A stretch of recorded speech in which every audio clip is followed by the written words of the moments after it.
Faisal, Pak, Ya. perkara hak asuh.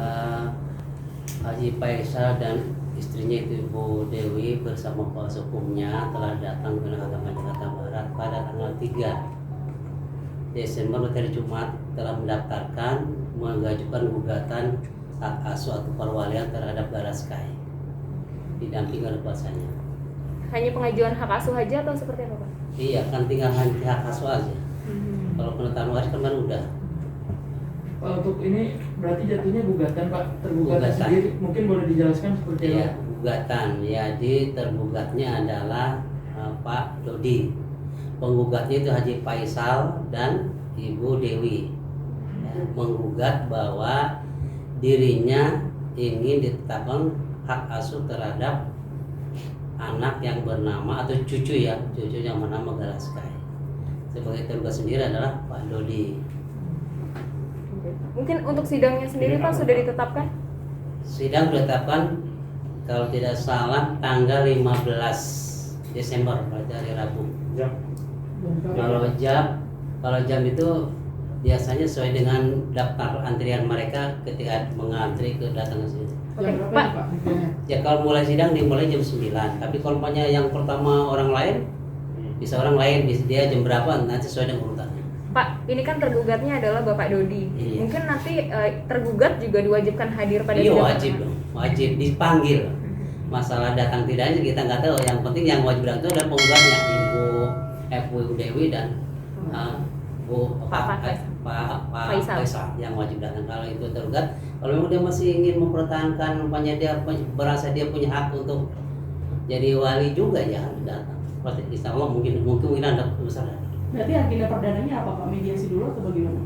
Ya biasa sidang pertama kan yang digugatan otomatis ada fase-fase perkara, diantaranya pertama penasihatan, lalu setelah penasihatan lalu mediasi, tak berikuti biasa jawab menjawab. Karena ini gugatan atau istilah bahasa hukumnya dong contentious. Kalau kemarin kan permohonan tidak ada mediasi, langsung ketuk palu kalau mereka setuju, tapi karena ternyata satu pihak nggak setuju, otomatis oleh kuasa hukum Pak Faisal dicabut karena berbentuknya bukan permohonan. Makanya sekarang diajukan berbentuk gugatan. Pak, sedikit dong mungkin alasan tidak setujunya Bapak Dodi atas permohonan yang kemarin seperti apa sih, Pak? Ya mungkin karena dia ingin juga menjadi hak asuh. Kalau kemarin kan prosedur banyak aja hak asuh jatuh ke Pak Haji Faisal, Pak Dodi setuju, itu bisa ketuk balik. Di situ akan ada kaidah hukum lainnya bahwa hak asuh itu demi kepentingan anak, bukan demi kepentingan orang tua, apalagi kakek ya. Ketika mereka bercerai itu pasti dipertimbangkan anak itu nyaman kepada siapa ya? Itu yang paling pokok. Dan maksud syariah itu seperti itu. Maksud saya itu bahwa manusia itu akan lebih nyaman ke siapa ya? Itu yang perlu diperhatikan. Untuk mendapatkan penilaian itu nanti berupa wawancara atau survei ke rumah, mengingat ini kan masih nanti batin. hakim yang melihat. Nanti hakim ada caranya, udah biasa teman-teman hakim akan tahu. Oke. Ya. Siap. Terhadap tergugat sudah ada panggilan, Pak? Kan panggilan yang tahu jurusita, tapi yang jelas sudah didaftarkan. Kalau udah tanggal sidang 15 ya mungkin hari ini, hari besok, pokoknya 3 hari sebelum sidang itu harus sudah dipanggil. Hukum acara seperti itu. 3 hari sebelum sidang, baru tanggal 15, tanggal 11, 12 harus sudah dipanggil. 11 minimal, paling lambat 11 dipanggil. Masa udah dipanggil belum, saya belum tahu. Yang jelas sudah daftar. Pak, sebagai penekanan untuk hak ahli waris sendiri berarti digabung di sini, Pak. Ahli waris atas nama Febri, Pak. Oh, yang ini berarti kan kemarin ya? Iya. Kalau ahli waris kan dulu sudah saya sampaikan bahwa Haji Faisal mendaftarkan 2 perkara. Perkara pertama permohonan penetapan ahli waris, penetapan anak, karena mereka dua-duanya sepakat mungkin yang jadi hak asuh ada Haji Faisal. Tetapi dalam perjalanannya mungkin dari keluarga Dodi nggak setuju, makanya oleh Haji Faisal pengelola kuasa hukumnya dicabut, akan diajukan gugatan yang daftar hari tanggal kemarin untuk gugatan hak asuh anak nomor 3.315 ya. Kalau tidak salah mungkin antara 3.313 dan 3.315. Nah, sedangkan untuk penetapan waris atau ahli waris waktu datang ke sini tanggal sebelumnya itu bahwa Haji Faisal mendaftarkan penetapan 2 ahli waris. Ya, 2 ahli waris penetapan satu perkara yaitu nomor 483, satu perkaranya itu untuk penetapan 2 ahli waris dari Haji Faisal dan ahli waris dari Dodi. Ya, tapi kelihatannya Haji Dodi kembali dalam sidang, dia mencabut penetapan ahli waris dia ingin dipisah tersendiri. Makanya kemarin perkara untuk penetapan ahli waris dari Haji Faisal tetap berlanjut. Upaya hukum tidak ada karena kesempatan mereka. Tapi kalau banyak gugatan itu ada prosesnya, karena salah satu pihak tidak setuju, otomatis harus ada mediasi, ada jawab menjawab, replik, duplik dan sebagainya, baru ada pembuktian. Kalau salah satu pihak dimenangkan oleh majelis hakim, pihak lain bisa banding, ada upaya hukum. Putusannya juga putusan bukan penetapan. Ada upaya hukumnya Pak, bisa banding, bisa kasasi. Itu upaya hukumnya. Kalau yang tadi penetapan tidak ada upaya hukum. Hukum putus pengadilan itu tingkat pertama udah punya inkrah langsung.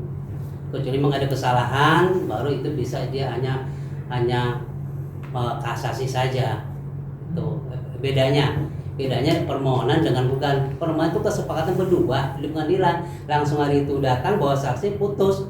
Tapi kalau gugatan hari itu bawa saksi tidak bisa, harus ada tahapannya, ada jawab menjawab, ada mediasi. Itu bedanya Pak. Secara umum nih Pak, ya maksudnya bukan hanya kasus ini, secara umum misalkan terjadi kasus seperti dua orang tuanya, ibu dan ayahnya tiba-tiba tiada gitu, secara hukum agama sendiri biasanya seperti apa sih Pak? Mungkin kasus sebelumnya udah pernah menangani kasus serupa atau seperti apa secara hukum agama sendiri?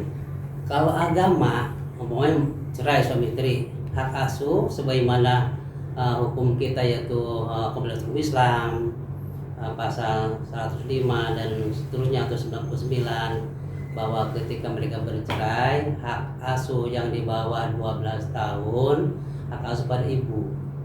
Pada ibu.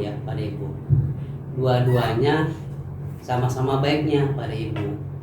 Suami baik, istri sama-sama baik. Ketika anak itu di bawah 12 tahun hak asuh jatuh pada ibu. Tapi ternyata ibunya lebih nggak teledor, nggak apet sama anak, kurang dekat, ibunya pemabuk atau jalan-jalan terus nggak ngurus anak, hak asuh bisa jatuh kepada bapak. Pak, seandainya keputusan sidang udah fix Belum selesai. Nanti kan, Iya, Pak. kalau putus masih kita belum tahu kan. Tadi seandainya ini kita baru seandainya. Untuk kasus dua-duanya tiba-tiba meninggal seperti itu, mungkin hukum agama untuk kakek dari ibu dan kakek dari ayah itu seperti jadi mereka dalam Undang-Undang Nomor 35 ya tahun 2012 itu hak perlindungan anak. Kedua-duanya punya hak yang sama. Ya, kalau menurut Diki memang lebih dekat ke ibu ya. Tapi kalau undang-undang kita kan punya undang-undang. Kalau Diki kita hanya paham. Kita harus mempergunakan hukum positif. Nomor 3313 kalau tidak salah. Oh, berarti yang terakhir yang kemarin itu dicabut Pak? Dicabut karena bentuknya permohonan. Ya, jadi beda ya permohonan dengan gugatan. Kalau permohonan kesepakatan kita di pengadilan. Kalau gugatan ada salah satu pihak tidak setuju, otomatis ada proses sidangnya. Kalau permohonan satu kali sidang udah setuju dua-duanya bawa saksi, hari ini juga toh putus, jadi permohonan putusan juga penetapan. Pak, artinya kalau dalam gugatan ini ketika Ibu Dewi nanti sama Pak Faisal sudah ditetapkan sebagai perwalian, sebagai wali, mungkin kan nanti Pak Dodi berarti nggak dapat perwalian atau gimana sih Pak? Kita belum bisa menentukan apa dikabulkan tidak, dan majelis hakim yang menentukan, majelis hakim nanti majelis hakim menentukan apakah dikabulkan tidaknya, kita nggak tahu kan. Enggak, maksudnya seandainya salah satu ini menang dalam perkara ini Pak, itu nanti kan seperti apa? Ya, jadi ini hanya berbentuk administratif. Jadi umpamanya contoh ini kita tidak mendahului putusan majelis hakim ya. Kita seandainya tadi kan pertanyaan andai-andai kan, pertanyaan seandainya yang jadi hak asuh adalah Pak Faisal, bukan berarti Pak Dodi putus seperti enggak, dia punya hak juga. Artinya untuk administratifnya bahwa yang memegang hak asuh adalah Haji Faisal. Ini jangan salah kaprah ya, soalnya udah putus bukan seandainya. Jadi dia tidak terputus enggak. Cuman dia punya wewenang untuk administratifnya, apakah itu untuk dalam pencairan dana dari anak-anak dari Laskai itu, atau dia umpamanya mau ke mana, mau ke luar negeri umpamanya, atau katakan umroh, bisa dia membawa karena dia punya hak asuh sebagai hak asuhnya itu. Tapi Pak Dodi punya hak juga kan, sama cucu untuk main-main, untuk untuk kepada cucu, bagaimana kepada cucu sama punya hak yang sama, cuman secara administratif, secara punya ini Pak Haji Faisal punya untuk memegang kekuasaan yang bertanggung jawab terhadap anak. Pak, ada poin yang berbeda nggak Pak antara permohonan yang diajukan kemarin dengan gugatan sekarang? Ya jelas berbeda, tadi udah jelaskan. Oh ini. Kalau permohonan kesepakatan di pengadilan agama, maunya dua-duanya sepakat hak asuh ada Pak Haji Faisal, ketok palu, dua-duanya setuju, jadi kan upaya hukum tidak ada kan, kesepakatan mereka. Tapi kalau punya gugatan itu ada prosesnya, karena salah satu pihak tidak setuju, otomatis harus ada mediasi, ada jawab menjawab, replik, duplik dan sebagainya, baru ada pembuktian. Kalau salah satu pihak dimenangkan oleh majelis hakim, akan diajukan gugatan yang daftar hari tanggal kemarin untuk gugatan hak asuh anak nomor 3.315 ya. Kalau tidak salah, mungkin antara 3.313 atau 3.315. Nah, sedangkan untuk penetapan waris atau ahli waris, waktu datang ke sini tanggal sebelumnya itu, bahwa Haji Faisal mendaftarkan penetapan 2 ahli waris. Ya, 2 ahli waris, penetapan satu perkara yaitu nomor 483, satu perkaranya itu untuk penetapan 2 ahli waris dari Haji Faisal dan ahli waris dari Dodi ya. Tapi kelihatannya Haji Dodi kembali dalam sidang, dia mencabut penetapan ahli waris, dia ingin dipisah tersendiri. Makanya kemarin perkara untuk penetapan ahli waris dari Haji Faisal tetap berlanjut, sedangkan penetapan ahli waris dari Faisal dikeluarkan dari perkara tersebut, sehingga untuk penetapan Haji Faisal sudah ada penetapannya, itu penetapan nomor 483 udah ada penetapannya, udah keluar, udah diterima oleh Haji Dodi, mungkin sudah diterima karena sudah 1 minggu. Tapi untuk penetapan dari Pak Dodi tidak ada karena dia mencabut. Jadi kemarin baru satu penetapannya untuk ahli waris, yaitu dari keluarga Haji Faisal. Dipisah ya Pak berarti ya Pak, Iya, antara dipisah. almarhum Vanessa Angel dan Dipisah. Tadinya digabung karena permohonan dari dua-duanya sepakat, akhirnya Haji Dodi mencabut perkaranya, akhirnya hanya penetapan ahli waris dari Haji Faisal yang juga dari keluarga dari Febi ya, pewaris Febi. Jadi pewaris dari Vanessa belum ditetapkan, mungkin dia datang ke Jakarta Pusat karena wilayahnya Jakarta Pusat. Oke, baik, siap kalau gitu, terima Pak, kasih Pak. berarti seandainya Pak Dodi pun mau ngajuin hak asuh atau perwalian cucunya ke pusat pun bisa aja Pak? Untuk siapa? Pak Dodi seandainya mau ngajuin itu Pak Dodi bisa. Bisa aja kan? Berarti bukan di sini ya, di pusat. Karena dia lokasinya untuk dia domisili pusat. Pak Dodi kan dia Jakarta Pusat, mungkin di sana. Tapi nanti pengadilan akan tahu yang lebih dulu mana diajukan, nanti disidangkan. Nggak mungkin dua-duanya diperiksa sama-sama, nanti putusan berbeda. Nggak bisa aja kan gitu kan. Itu makanya nanti salah satu pengadilan apakah dicabut nanti akan ada.